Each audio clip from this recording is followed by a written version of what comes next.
Today, I want to talk about why you're not asking for help and how asking for help is what the most successful people do, but why they don't really struggle with this.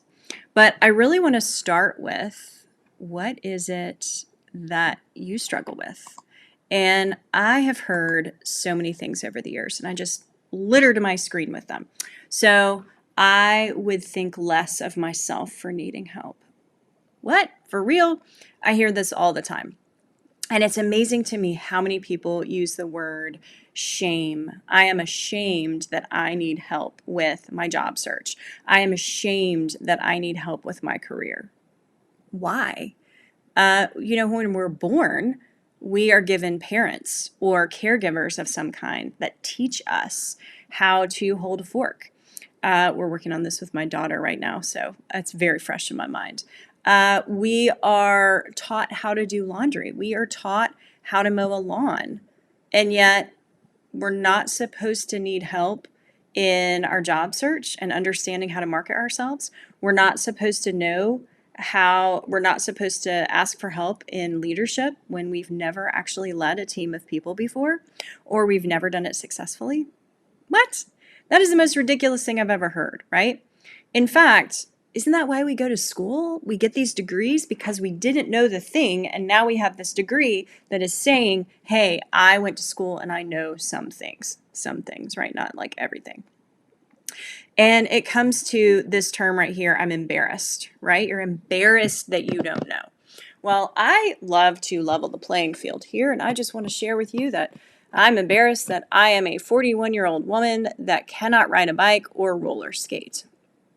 And yet, sharing that, there's probably somebody that's watching this that also cannot ride a bike or use roller skates, and somehow we are making it through the world, right?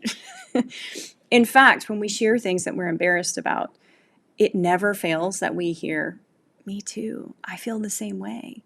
I know every week on my Market Me calls with my students in my program, somebody inevitably says, I'm embarrassed to ask, and they ask a question, and 5 people in the chat say, I had the same question. So what's crazy about embarrassment is it's embarrassing because we haven't shared it. The minute we share things, they're not embarrassing anymore. And asking for help is one of those things. I'm embarrassed to ask for help, but then you ask for help and you find all these great resources, people, processes, and all the things that you need. And all of a sudden, you're not embarrassed anymore, right? And then the one on this side, right there, I wouldn't know what sort of help is available. Well, this is a very common question that people ask, and y'all, we know that there's Google, there's YouTube, there's the platform that you're on right now, LinkedIn, all the platforms, right, where you can find the answer to anything.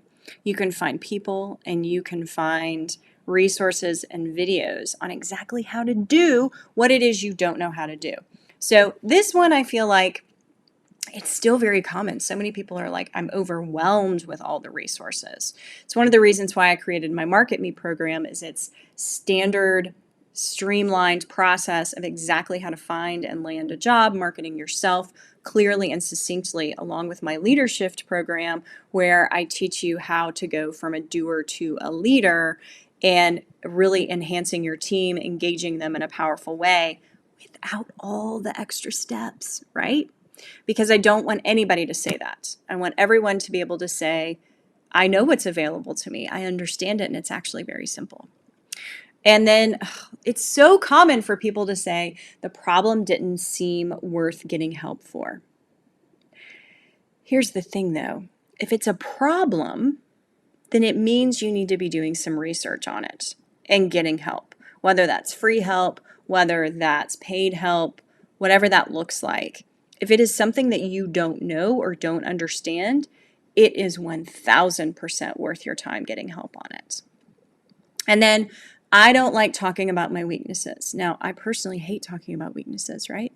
My biggest weaknesses are, can we stop asking this in interviews? I think it's the most useless question. Nobody's going to answer it real, and it just makes people feel bad about themselves. So what I would rather you do is talk about your strengths and how You not knowing certain things is mitigating your strengths because you're not able to live into them.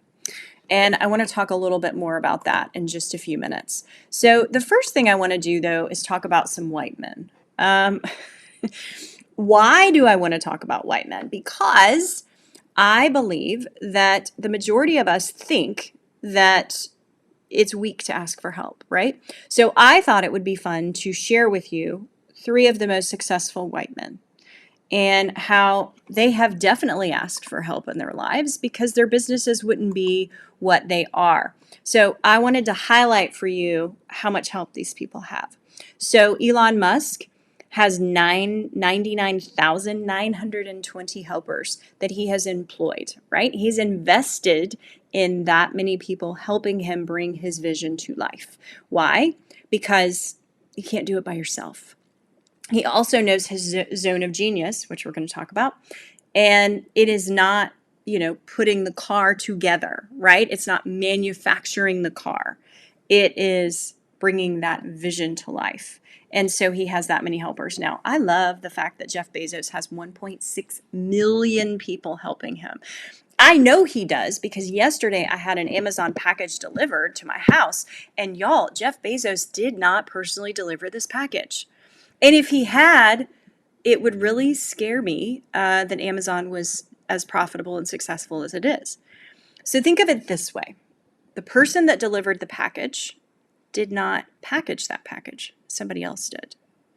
The person that packaged that package did not create the thing that they packaged. Somebody else did. The person that created that thing did not create the website that I bought it from. Somebody else did. So only when we are utilizing each other and getting help in the areas that we don't know can we actually make more money. I'm going to talk about that too. And then finally, I love some Warren Buffett. I'm a huge fan. And he has 372,000 people that help him every single day. So none of these people are self-made. Now, I don't want to leave the ladies out because you and I both know that women also need help and ask for help. Successful ones do. And I wanted to list these 3 because I think they're the ones that we hear about the most. I want to start with Oprah. Oprah has 3,000 people that work with her on her network. 3,000 people. And we always think of her as doing everything herself, but we know that's not true, right? And there's Sarah Blakely, who created Spanx, an amazing brand. Thank you for inventing that so that right after I had children, I looked nice in clothes. She is not manufacturing every single item. She is not designing every single piece. She is not producing it, right? She has a team of people that breathe life into her vision so that she can be the innovative business owner that she wants to be. And then finally, Beyonce. Now, I have a little thing here that might not make sense, 51 to 200. It really depends on what website you talk to. So, or you look at. So, in certain websites, she's at like 51 people that help her. At other websites, she's 200. My opinion is if you're on tour, if you have children, if you have a giant home, you're probably going to have like 200 people, right, that work for you. But she is not sitting there by herself, putting on concerts, putting out albums without help, right? It's so easy for us to say, well, I should know these things. Back to that blame and shame, right? Or should you just live into your zone of genius and employ people and ask for help? Why? Well, because when you get help, it actually makes you money. So when you take things off your plate, it gives you the ability to do more of what your God-given talent is. And because of that, you will end up making more money. I also want you to know that, oops, wrong slide, you'll end up with better ideas. And the reason you'll end up with better ideas is because when you involve other people, you now get to bounce these ideas off. Now, I will tell you the director of support for my business, her name is Nicole. She is the most amazing human being on earth. And without her, many of the things that I put out and do for this business would not be what they are. They would not be as well thought through. They would not be fleshed out. They would not be everything that you see. Why is that? Because I asked for help and I invested in it. I made sure that I run ideas by her so that when you see them, that they're fully thought through and well fleshed out. So when you invest in help, whether it be for your job search, your leadership, for somebody to clean your house, for somebody to mow your lawn, there is nothing wrong with investing in this, right? Because of this, it's going to free you up to make more money, to save time, to live in your zone of genius, and to create better ideas. Now, I want you to know that when we let our circumstances dictate our future, nothing changes. So if I sat here and told you I can't do these things, I don't know how, and all of that, nothing changes. But when I ask for help, whether that's asking Google, YouTube, a friend, a work colleague, my spouse, my children, well, I'm breathing into my future and less into my past. So I want you today to remember that you should be thinking like a billionaire and you should be asking for help.